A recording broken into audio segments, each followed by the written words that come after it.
प्रत्येक बातमीतील घटनेच्या वास्तविकतेची तुलना थेट पाहत रहा सांगली अपडेट। विट्यात चारचाकी वाहनांचा भीषण अपघात, 3 जखमी, 1 गंभीर, वाहनांचा अक्षरशः चुराडा।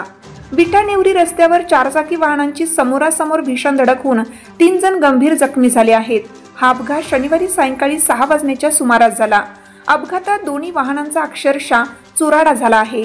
याबाबत घटनास्थळावरून मिळालेली माहिती अशी की कवठेमंकाळ तालुक्यातील ढालेवाडी येथील जितेंद्र प्रल्हाद आठवले हे आपल्या निशान कंपनीच्या मॅग्रेट या कारमधून साताऱ्याकडून विट्याच्या दिशेने येत होते, तर याच वेळी विकास सरनोबत राहणार भूषणगड जिल्हा सातारा हे आपल्या बलेनो कारमधून कुटुंबासह विट्याहून साताऱ्याच्या दिशेने निघाले होते।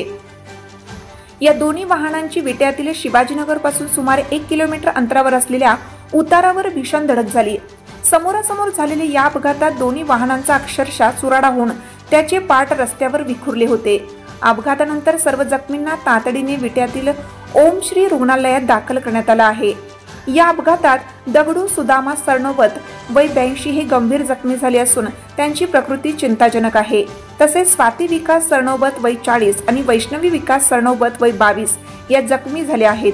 अपघातानंतर जितेंद्र आठवले यांनी तातडीने जखमींना ॲम्ब्युलन्समधून रुग्णालयात पाठवले।